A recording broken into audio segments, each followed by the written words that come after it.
আসসালামু আলাইকুম, কেমন আছেন সবাই? আশা করি সবাই ভালো আছেন। তো সরিষার ফুলের একটা ভিডিও নিয়ে চলে এলাম আপনাদের মাঝে। আসলে সরিষা বর্তমানে ইউটিউবে খুব ট্রেন্ডিংয়ে চলছে, তাই ভাবলাম আমিও একটা করি। তো এই দেখুন একটা সরিষা ক্ষেত, ফুলগুলো দেখে খুবই সুন্দর লাগছে। সরিষা আসলে একটা তেল জাতীয় ফসল।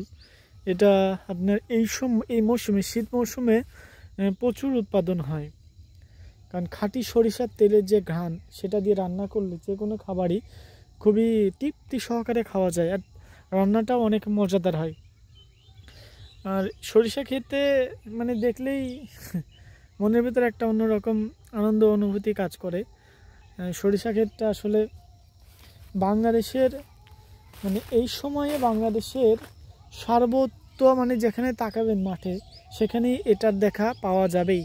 এটার দেখা পাওয়া যাবে না এমন কোনো জায়গা খুব কম, মানে চাষ করা এমন জায়গাতে এটার দেখা কম বেশি পাওয়া যাবে, এটাতে কোনো ভুল নেই।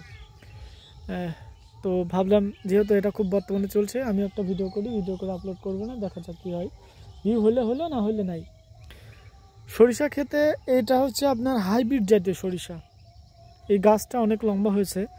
মানে দেশি জাতীয় যে সরিষা, সেটার গাছটা একটু ছোট হয়, ফলটা অনেক বেশি হয়। এটা গাছটা বড় হয়, আপনার যে ফলের যেই দেখা যাচ্ছে, এটা আপনার অনেক মোটা হবে, কিন্তু এর মধ্যে ফল মানে সরিষার যে দানা, এটা অনেক ছোট ছোট হবে, একটু মোটা হবে, ছোট ছোট হবে, কম হবে। আর আপনার এই দেশাল যে সরিষা, সেটার আপনার এই যে এই সরিষার যেটাতে থাকে, সেই খোলসটা অনেক ছোট হয়, কিন্তু সরিষা পরিমাণে ওখানে অনেক থাকে। দেশাল সরিষাই আমার মতে আপনার দেশাল সরিষা চাষ করাটাই বেশি মানে উত্তম। কারণ আপনার এই হাইব্রিড সরিষার থেকে দেশাল সরিষা অনেক বেশি হবে, এটাতে কোনো বিকল্প নেই।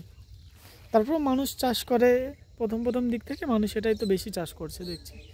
এখানে এক লোক আপনার 7-8 শতাংশ জমিতে সরিষা চাষ করেছে।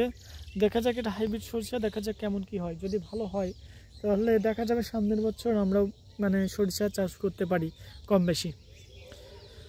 তো যাই হোক, সবাইকে ধন্যবাদ ভিডিওটা দেখার জন্য। দেখা হচ্ছে পরবর্তী কোনো ভিডিওতে। সবাইকে ধন্যবাদ। আসসালামু আলাইকুম।